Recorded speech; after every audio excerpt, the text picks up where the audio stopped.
The story of modern India is incomplete without understanding the company rule. The East India Company, a British trading firm, slowly transformed into the ruler of India between 1773 and 1858. This era laid the foundations of our modern administration, laws, and civil services. The company exploited the decline of the Mughal Empire and the fragmentation of Indian kingdoms. Key battles like Plassey, 1757, and Buxar, 1764, gave the company political power and revenue rights in Bengal. The British Parliament, alarmed by corruption and the company's growing power, began regulating its affairs.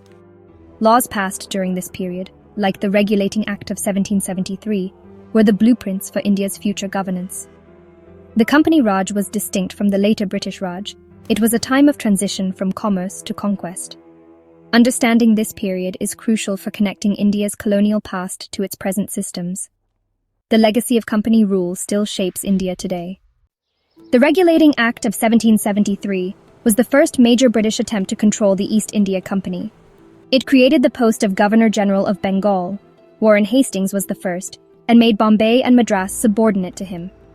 A Supreme Court was set up in Calcutta, marking the start of a formal judicial system, though its unclear jurisdiction led to conflicts. The Act also established the Court of Directors in London, requiring them to report to the British government. However, weak control and administrative chaos persisted. To address this, Pitt's India Act of 1784 introduced dual control. The company managed trade, but a new board of control in London supervised political affairs. The Governor-General's authority increased, and the company's Indian territories were officially called British possessions. The Board of Control's oversight marked the beginning of direct British government intervention. This dual system lasted until 1858, gradually eroding the company's independence. These acts set the stage for centralized British administration in India. For UPSC aspirants, they're key to understanding the evolution of colonial governance. The seeds of modern Indian bureaucracy were sown here. The Charter Acts, passed every 20 years, steadily stripped the company of its powers. The Charter Act of 1813 ended the company's trade monopoly with India, opening Indian markets to all British merchants. It allowed Christian missionaries into India and allocated funds for education and science, a first step towards state-sponsored education. By the Charter Act of 1833, the company lost all commercial functions, becoming purely administrative. The Governor-General of Bengal became the Governor-General of India, centralizing authority. Section 87 of the 1833 Act declared that Indians could hold any office, though in practice, high posts remained British-dominated.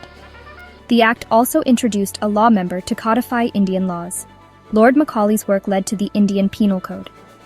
These acts unified and centralized British rule, laying the groundwork for modern Indian administration.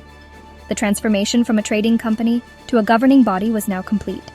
The Charter Acts are essential for understanding the legal and administrative evolution of colonial India. They mark the shift from commerce to governance. The Charter Act of 1853 was the last in this series, signaling the end of company rule. It allowed the company to govern India only until Parliament decided otherwise, increasing Crown influence.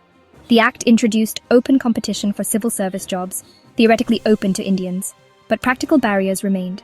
It also separated legislative and executive functions, creating a proto-parliament for India. Just 4 years later, the Great Revolt of 1857 erupted, a massive uprising involving soldiers, peasants, and rulers. Economic exploitation, political annexations, and social-religious fears fueled the rebellion.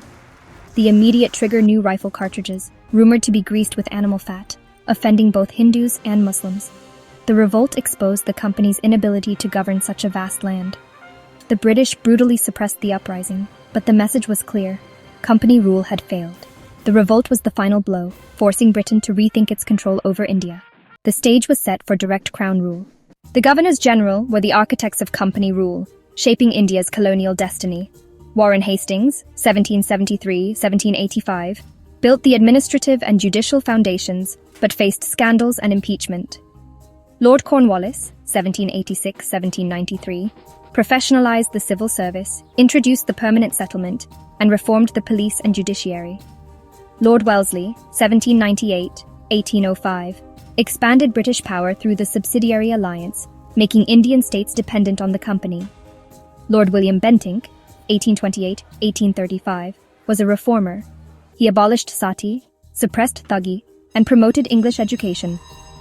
Lord Dalhousie, 1848-1856, annexed territories using the doctrine of lapse and modernized infrastructure with railways and telegraphs.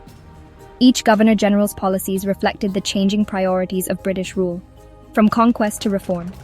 Their actions shaped the social, economic, and political landscape of India.